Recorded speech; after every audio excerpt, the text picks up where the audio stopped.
നമസ്കാരം, 140 ന്യൂസിലേക്ക് സ്വാഗതം. പൊതുമേഖലാ ബാങ്കുകളുടെ കസ്റ്റമർ സർവീസ് അസോസിയേറ്റ് തസ്തികകളിലെ 11,403 ഒഴിവുകളിൽ അപേക്ഷ സമർപ്പിക്കാനുള്ള അവസരം ഒരാഴ്ച കൂടി നീട്ടി. ഏതെങ്കിലും വിഷയത്തിൽ ബിരുദമുള്ളവർക്ക് അപേക്ഷിക്കാം.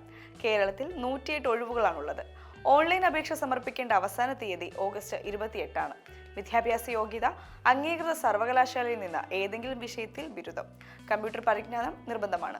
അപേക്ഷിക്കുന്ന സംസ്ഥാനത്തിന്റെ പ്രാദേശിക ഭാഷ വായിക്കാനും എഴുതാനും സംസാരിക്കാനും അറിയണം. പ്രായപരിധി 20 മുതൽ 28 വയസ്സ് വരെ. 2026 ഓഗസ്റ്റ് 1 അടിസ്ഥാനമാക്കി 1998 ഓഗസ്റ്റ് 2-നും 2006 ഓഗസ്റ്റ് 1-നും ഇടയിൽ ജനിച്ചവർക്ക് അപേക്ഷിക്കാം.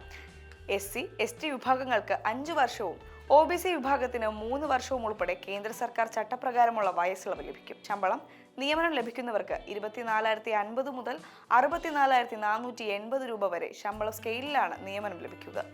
അലവൻസുകളും മറ്റ് ആനുകൂല്യങ്ങളും ബാങ്ക് ചട്ടപ്രകാരം ലഭിക്കും. അപേക്ഷാ fees SC, ST, PWD, ESM, DESM 175 രൂപ, മറ്റെല്ലാ വിഭാഗക്കാർക്കും 850 രൂപ. തെരഞ്ഞെടുപ്പ് പ്രക്രിയ 3 ഘട്ടങ്ങളിലായാണ്. തെരഞ്ഞെടുപ്പ് പ്രക്രിയ നടക്കുന്നത് ആദ്യം പ്രിലിമിനറി ഓൺലൈൻ പരീക്ഷ, തുടർന്ന് മെയിൻ ഓൺലൈൻ പരീക്ഷ, ഒടുവിൽ ലോക്കൽ ലാംഗ്വേജ് പ്രൊഫഷ്യൻസി ടെസ്റ്റ് നടത്തും. കേരളത്തിൽ അപേക്ഷിക്കുന്നവർക്ക് മലയാള ഭാഷയിൽ പ്രാവീണ്യം നിർബന്ധമാണ്. അപേക്ഷിക്കേണ്ട വിധം IBPSന്റെ ഔദ്യോഗിക വെബ്സൈറ്റ് വഴി മാത്രമാണ് അപേക്ഷ സമർപ്പിക്കേണ്ടത്. രജിസ്ട്രേഷൻ, അപേക്ഷാ ഫീസ് അടയ്ക്കൽ, ആവശ്യമായ രേഖകൾ അപ്ലോഡ് ചെയ്യാൻ എന്നിവ ഓൺലൈനായി പൂർത്തിയാക്കണം.